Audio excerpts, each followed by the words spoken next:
Hello dear students, how are you? I hope you are fine. Welcome to my channel Law Scholars and Legal Issues.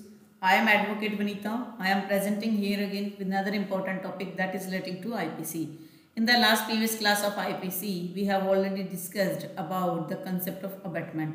Abatement से related मैंने कुछ discussion आपको करवा दिया था और अभी हम सेक्शन 107 को ही कर रहे थे। वह अबैटमेंट ऑफ ए थिंग क्या होता है उसमें मैंने आपको पहले बता दिया उसके इंग्रेडिएंट्स में कि फर्स्ट इंग्रेडिएंट्स जो है वो उसमें 2 पर्सन्स या 2 से ज़्यादा पर्सन्स होने चाहिए और उसके आगे के जो टर्म्स है वो आज हम डिस्कस करने वाले हैं। Let's start to this lecture. Last class में मैंने आपको इंग्रेडिएंट्स बताए थे। द फर्स्ट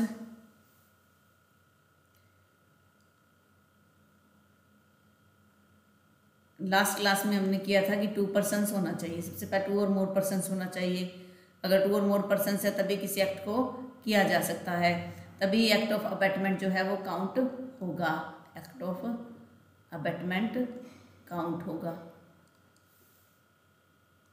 इसको मैं थोड़ा सा पॉइंट वाइज समझाती हूँ आपको।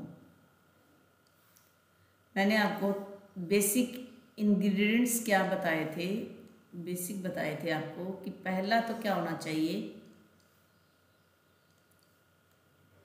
2 और मोर पर्सन्स, 2 और मोर पर्सन्स होना चाहिए। सेकंड होना चाहिए जो भी एक्ट किया जा रहा है वो किस चीज़ से किया जा रहा है, कि कौन सा व्यक्ति क्या एक्ट कर रहा है। पहला द पर्सन, जो ये 2 पर्सन्स हैं या तो ज़्यादा पर्सन से वो क्या एक्ट कर रहे हैं, पहला या तो वो इंस्टिगेट कर रहे हैं या वो कॉन्स्पिरेसी कर रहे हैं या वो इंटेंशनल ऐड कर रहे हैं। थर्ड है the offence would be committed, offence है वो होना चाहिए। अगर ऑफेंस ही नहीं होता तो कैसे माना जाएगा कि उसने उसे अबैट किया है। तो ऑफेंस भी इसकी रिक्वायरमेंट रहती है, ठीक है। ऑफेंस का मतलब ये नहीं कि वहां पर कंप्लीट हो गया कि द ऑफेंस कमिटेड को जरूरी नहीं होता। अबैटेड हो जो ऑफेंस, अबैटेड जो चीज़ है जो अबैट की गई है, abetted for the thing must be, for the thing must be an offence. जो चीज़ अबैट की गई है वो एक ऑफेंस भी की कैटेगरी में आना चाहिए, चाहे वो एक्ट कमिट हुआ हो या नहीं हुआ हो। It doesn't matter whether that act is committed or not, whether that abetted act has been committed or not।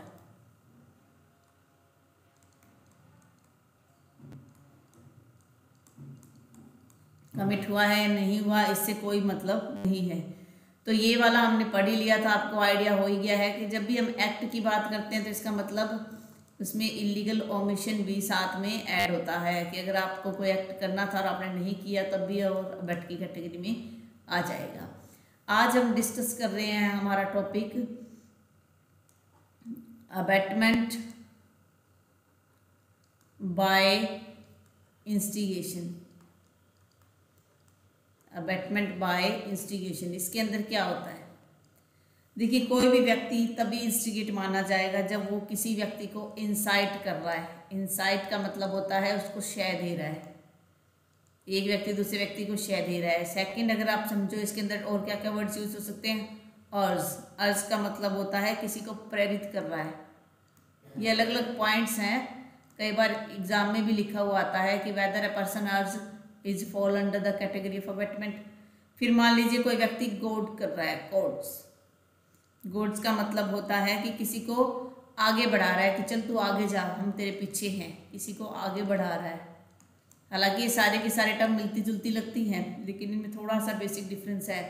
Solicit कर रहा है, सोलिसिट का मतलब प्रलोभन दे रहा है, कोई लाभ दे रहा है दूसरे व्यक्ति को, तो वो भी क्या आ जाएगा, इंस्टिगेशन की कैटेगरी में फॉल कर जाएगा। किसी को प्रोवोक कर रहा है, उकसा रहा है, प्रोवोक कर रहा है, उकसाना। तो ये सारी की सारी चीज़ें जो है इंस्टिगेट को ही माना जाता है, क्योंकि कोई किसी को शय दे रहा है तो यानी कि उकसा ही रहा है उसको, उसको पूरी हेल्प कर रहा है, प्रेरित कर रहा है, आगे बढ़ने के लिए कह रहा है, प्रलोभन दे रहा है। तो ये सारे के सारे अबेटमेंट बाय इंस्टिगेशन की कैटेगरी में फॉल कर जाएंगी। ठीक है, अब अगर हम नेक्स्ट पॉइंट को अगर हम देखें, एग्जाम्पल के माध्यम से समझ लेते हैं कि जब भी ऐसी कोई इंस्टिगेशन की बात आती है तो उसके अंदर इनमें से कोई भी टर्म हो सकता है, इसके अलावा भी कोई ऐसा फैक्टर जिससे ये लगता है कि दूसरे व्यक्ति को प्रेरित किया जा रहा है तो वो भी अबेटमेंट की कैटेगरी में आ जाएगा। मान लीजिए कि एग्जाम्पल ले लीजिए, ए है, वो क्या कह रहा है बी को कि आई एम गोइंग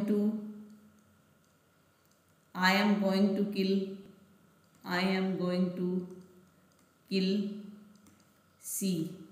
ठीक है, बी क्या देता है, बी करता है रिप्लाइज देता है, क्या तुम्हें पता है कि क्या हो रहा है और उसका क्या परिणाम निकलेगा। तो ए उसके बाद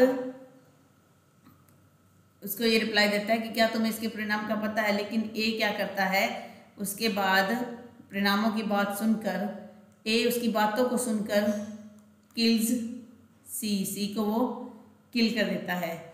तो बी जो है यहाँ पर ये नहीं कह सकते कि B has not instigated, A has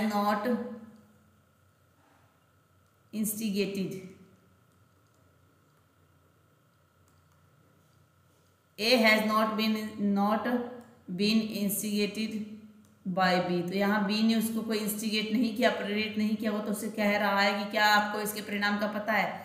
तो यहाँ पर वो जो है किसी भी प्रकार से ये नहीं कह सकते कि उसने कोई भी अबेटमेंट वाला काम किया हो, उसने किसी प्रकार का अबेटमेंट नहीं किया गया है।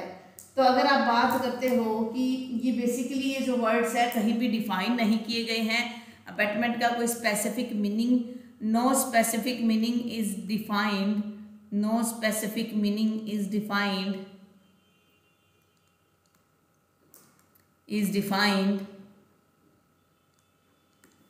no specific meaning of abatement or instigation is defined in IPC में कहीं पर भी इसको डिफाइन नहीं किया गया है। सिंपल सा मतलब है कि यहाँ पर जो भी एक्ट किया जा रहा है, इंस्टिगेट जो किया जा रहा है जिस व्यक्ति को, वो एक ऑफेंस होना चाहिए। मान लीजिए ए जो है वो बी को कहता है I will give 1 lakh rupees, I give 1 lakh rupees if you kill C, अगर तुम सी को मार देते हो। अगर ए बी को ऐसा कह रहा है तो ये क्या कर रहा है, सोलिसिट कर रहा है, प्रलोभन दे रहा है, तो इसका मतलब ये अबेटमेंट की कैटेगरी में फॉल किया जाएगा। अब एक पॉइंट आता है कि क्या अबेटमेंट राइटिंग या रिटन का कुछ है, यानी कि ओरल या राइटिंग कुछ होना चाहिए। नॉट नेसेसरी, ये भी कोई नेसेसरी नहीं है कि आप जो है रिटन फॉर्मेट में कुछ बता रहे हो या आप ओरली कुछ कह रहे हो तो ही वो अबेटमेंट की कैटेगरी में आ जाएगा, ऐसा कोई चीज़ यहाँ पर जरूरी नहीं है। इंस्टिगेशन, जब हम इंस्टिगेशन की बात करते हैं, इंस्टिगेशन कैन बी ऑफ, ये कुछ इंपॉर्टेंट पॉइंट्स आप नोट कर लो। Instigation can be to a large number of group, large number of person, ये लार्ज नंबर ऑफ पर्सन के लिए भी हो सकता है। ठीक है, instigation can be known or unknown person, instigation can be to known or unknown persons, unknown person का भी हो सकता है। ठीक है, इंस्टिगेशन में बी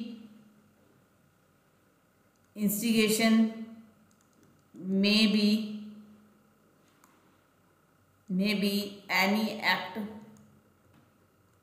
और इलीगल ओमिशन, ये सिर्फ कोई एक्ट भी नहीं, कोई ओमिशन भी हो सकता है। ठीक है, ये पॉइंट्स आप नोट करते जाओ, एग्जाम के लिए इंपॉर्टेंट है ये पॉइंट्स। अगर आप नोट्स बना रहे हो तो कई बार क्या होता है, advice can also be considered advice can also be considered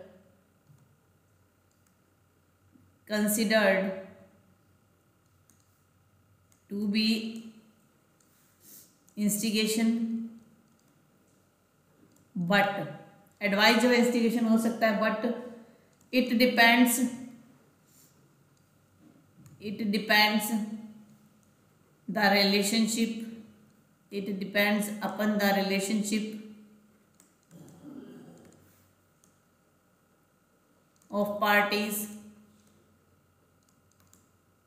nature of wording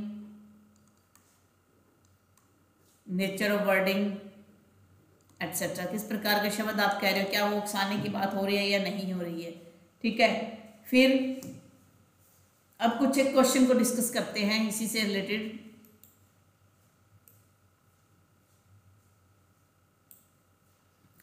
अब मैं एक पॉइंट यहाँ पे डिस्कस कर रही हूँ, उसका आप आंसर सोचिएगा और फिर दीजिएगा।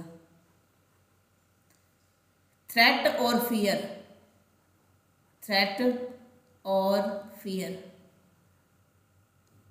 थ्रेट और फियर है to body, reputation,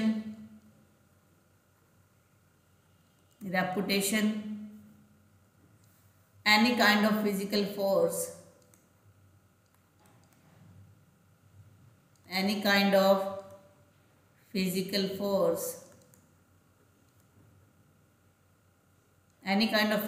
force etc. to be instigation। क्या ये भी इंस्टिगेशन हो सकता है? तो इसका आंसर आ जाएगा yes. If the act serious, यानी कि कोई भी आपका एक्ट है इज इंटेंशनल है आपका एक्ट, कि आपने जानबूझकर ऐसा कोई एक्ट किया, किसी को थ्रेट करना चाहा है, फियर है, एक्यूज अगर जानबूझकर ऐसा कुछ करता है देन इट इज थ्रेट। अब हम अगर नेक्स्ट पॉइंट डिस्कस करें कि can request to be an act amounts to instigation। क्या आपने किसी एक्ट करने के लिए कोई रिक्वेस्ट किया तो क्या वो इंस्टिगेशन में फॉल करेगा? The answer is yes. In certain cases अगर इंटेंशन है आपकी तो इंस्टिगेशन में फॉल करेगा। जैसे कि एग्जांपल के तौर पे आप ले लीजिए ब्राइबरी, रिश्वत की कोई डिमांड कर रहा है तो इस तरीके से वो आपको इंस्टिगेट कर रहा है कि आप मुझे रिश्वत दोगे तभी आपका कुछ काम कंप्लीट होगा। अब इसको थोड़ा सा पॉइंट को हम आगे और डिस्कस करते हैं। एक केस का नाम है, रिक्वेस्ट की बात कर रहे हो अब जैसे भी है, एक लैंडमार्क केस है इसमें, Tej Singh versus state of Rajasthan. Tej Singh versus state of Rajasthan.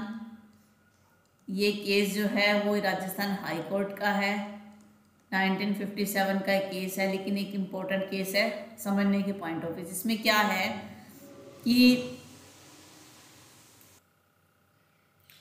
जब एक विडो जो है उसको मोटिवेट किया गया कि सती माता की जय, तो उस टाइम में, पुराने टाइम में सती का एक प्रथा बहुत ज़्यादा चलती थी कि अगर कोई लेडी सती हो रही है और उसको आप कह रहे हो कि सती माता की जय, तो उसको मोटिवेट कर रहे हो। तो इससे रिलेटेड आप फैक्ट्स लिख लीजिए। फैक्ट्स क्या है इसमें, क्या कुछ मेन मैटर है वो लिख लीजिए। देखिए, व्हेन अ विडो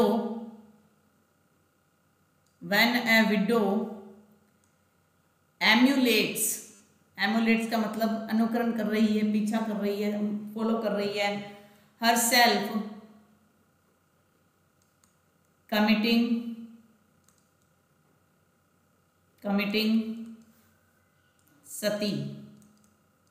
सती जो प्रथा है उसको पीछा कर रही है, उसका अनुसरण कर रही है। The members of the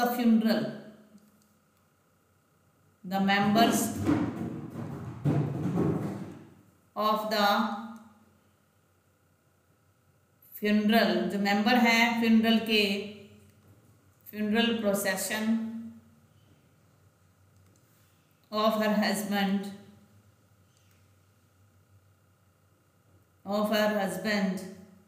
uploaded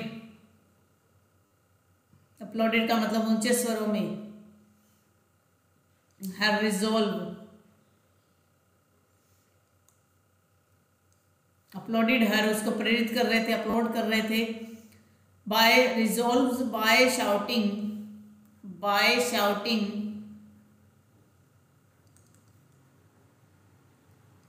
सती माता की जय, सती माता की जय। It falls under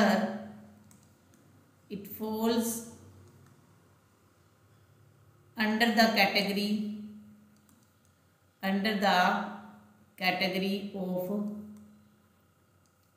category of section 107 जो कि इंस्टिगेशन है।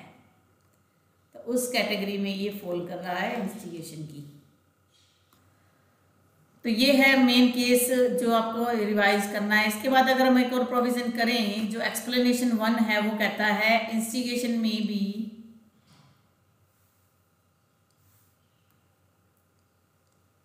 explanation 1 says that instigation may be by willful misrepresentation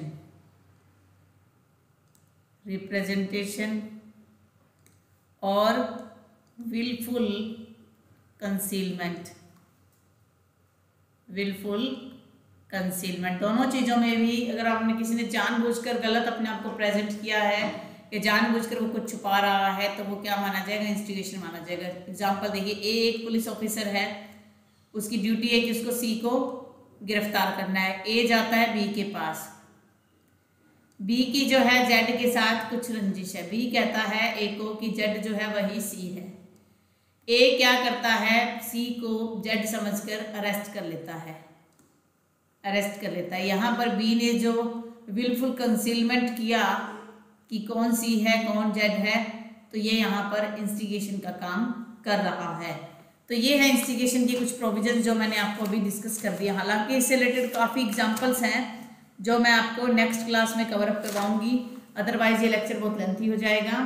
अगर आपको आज का वीडियो अच्छा लगा तो आप मेरे वीडियो को लाइक कीजिए। अगर आप मेरे चैनल पे न्यू हो और फर्स्ट टाइम इस वीडियो को देख रहे हो तो मैं आपसे रिक्वेस्ट करती हूँ मेरे चैनल को सब्सक्राइब कर लीजिए और बेल आइकन पर क्लिक कर दीजिए। कोरोना के इस टाइम पीरियड में आप अपने फैमिली मेम्बर्स का, अपने नेबरहुड का ध्यान रखिए। Stay home, stay safe, stay healthy. Thank you for watching and have a nice day.